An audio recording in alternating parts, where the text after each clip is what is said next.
Goedemiddag, vrienden van de oceaan in Suriname en Guyana.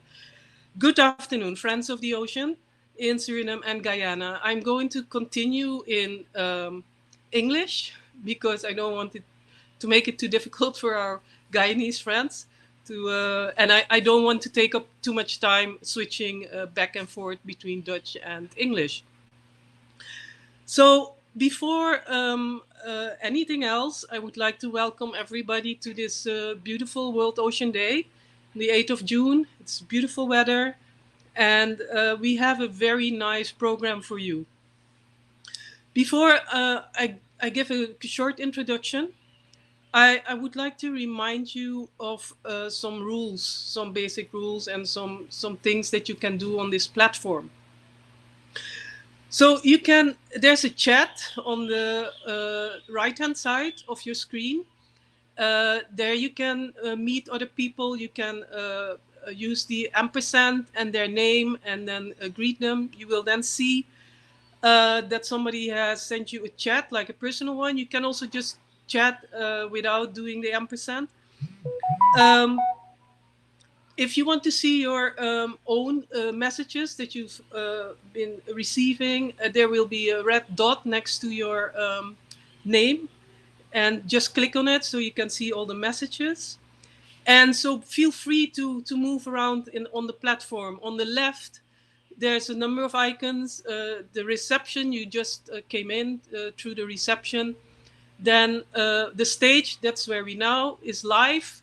The stage is only going to be live during the keynote speeches, which are 2 for today.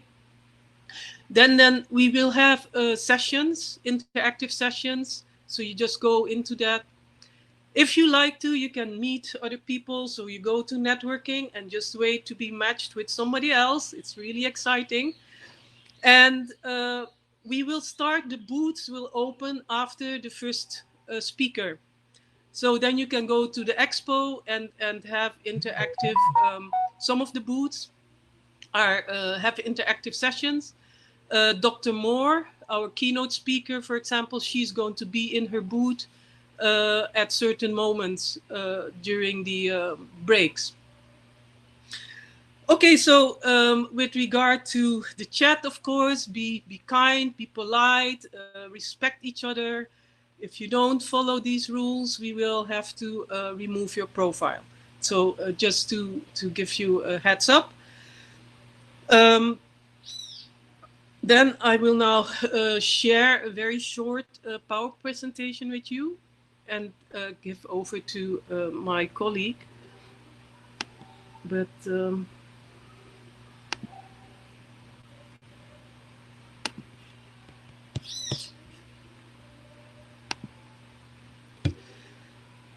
so today's World Oceans Day, 2021, and our theme is threats of land-based sources of pollution to ocean and human health.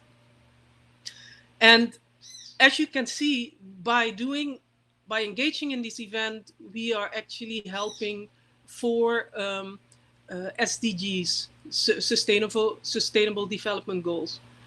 I think you can't see my screen. Is that correct? Because I... Yes, we can see it. Oh, you can see my screen? Okay, yes. Great. So, yes, so we're, of course, this is about threats of land-based source of pollution to ocean and human health. So we're working on SDG Goal 3.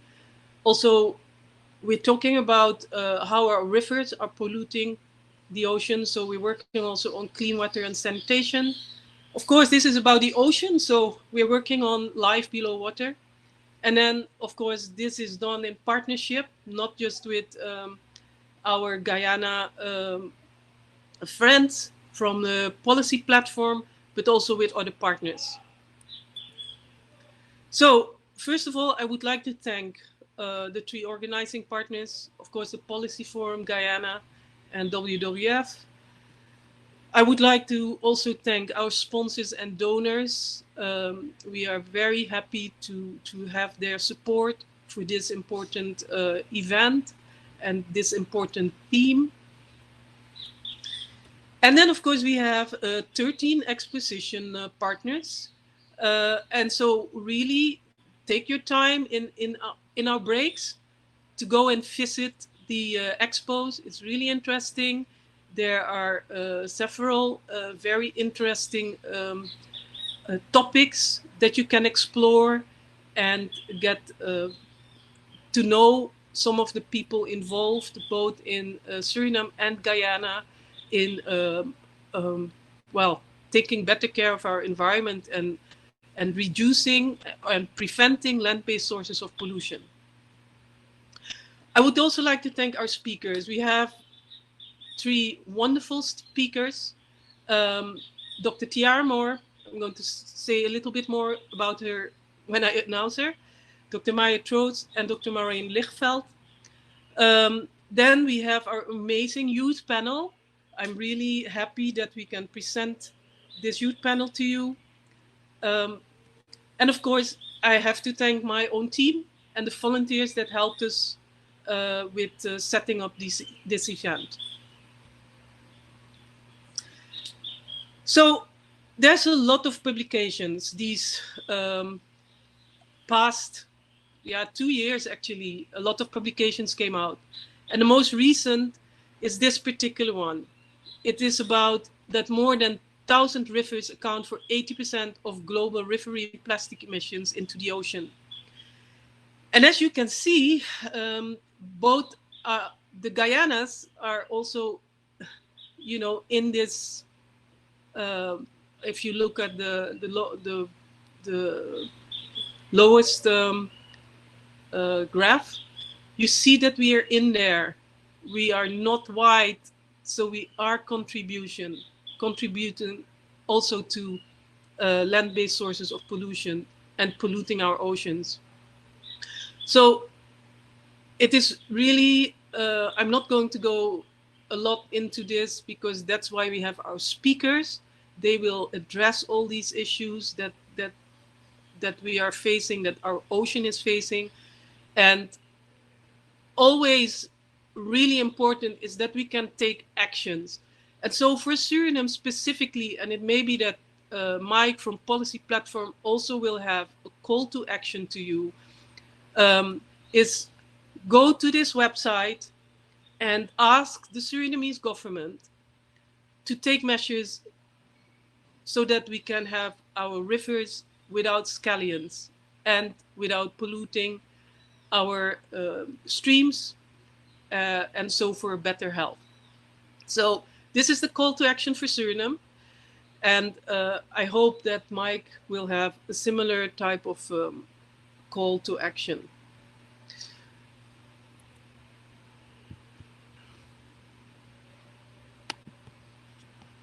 So I'll stop sharing my screen, and I'll now ask our wonderful partner from Guyana, Mike McCormack. He's president of the Guyana Human Rights Association and convener of Policy Forum Guyana. The Policy Forum Guyana is a network of civic organizations that came into existence in 2015 with the general aim of strengthening electoral, environmental, and financial accountability. And I think Mike is going to tell us a little bit more about what PFG is doing. So I would like to then give the floor to Mike. Mike, I would like to invite you now to say give some short opening remarks.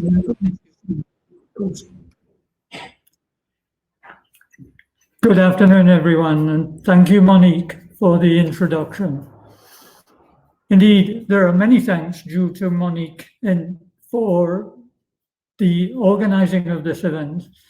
And first of all, we would like to recognize the work of the Green Heritage Fund, not just this year, but in years past as well, in the recognition of World Ocean Day. And from Policy Forum Guyana's point of view, this event marks a number of firsts. It's the first time we are formally and as institutionally observing World Ocean Day. It's also the first time the PFG has been involved in this inter-cooperation within the Guyanas.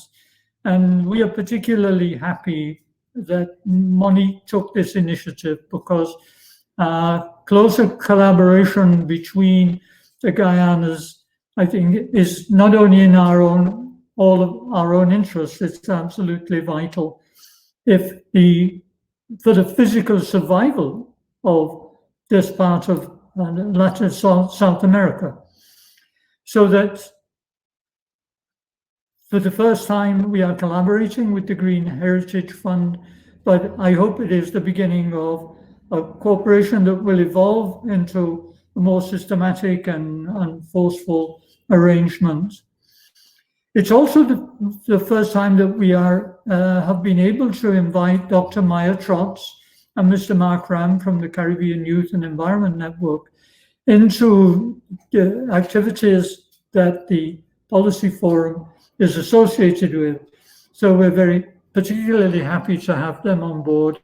Dr. Trotz, of course, we know well because she has been an activist for a long time, and Guyana is blessed to have her involvement. We also are pleased that the University of Guyana Geographic and Eco Trust Societies are also on board for this event. Over the years, we have collaborated with them on other issues. In particular, and this brings me to something that Monique mentioned in terms of our hopes for the outcomes of this event, namely a focus on river pollution, because we have collaborated in the past with UG on a campaign that says no to river mining altogether. The issue of the waste products and the devastation to indigenous communities through the poisoning of rivers is enormous. And much of that waste material also ends up in the oceans. So it's a suitable aim for World Oceans Day that we continue to focus and highlight the need for river mining to end. There is no intermediate compromise possible on that particular issue. I'd like also to say a word with respect to the focus on the involvement of young people in this event. Too frequently, young people are left out of the environment conversation, even though they are the ones with most to lose from the climate crisis and its consequences. We need a fundamental reorientation in this regard, because intergenerational justice is noted in a sort of reflective way frequently, but little is done to sort of institutionalize this. There isn't enough, for example, linking of the climate graphs in classrooms to the waterlogged yards from flooding outside the door. In other words, we have to bring the climate narrative much more effectively into the daily lives of people who don't know why, how forests are linked to rising sea levels. And they don't know how to link how to understand much of the terminology we use. And they certainly don't have a timeline that speaks of 10 and 15 years. Their horizons are today and tomorrow and next week and next year. And so the whole climate discussion needs energizing in ways which make it real for young people. And I like the opportunity for doing that this event provides. And again, would like to congratulate and thank the Green Heritage Fund for the efforts they have put into making this imaginative event possible. We are in the various presentations as they emerge during the course of the event. We hope to focus on conserving water, on reducing pollutants, on reducing waste, and on shopping wisely. Because if we shop wisely, there won't be all the waste that ends up in the rivers and ends up in the oceans. So those are our hopes for this event, and we again thank Green Heritage Fund and WWF for the collaboration in pushing this on. And I look forward to engaging and following this over the next couple of hours. So thank you very much. And on behalf of Policy Forum staff who have been working hard on this event, Brittany and Annalisa, and particularly Benita, thank you for all the effort you've made. So thank you, Monique.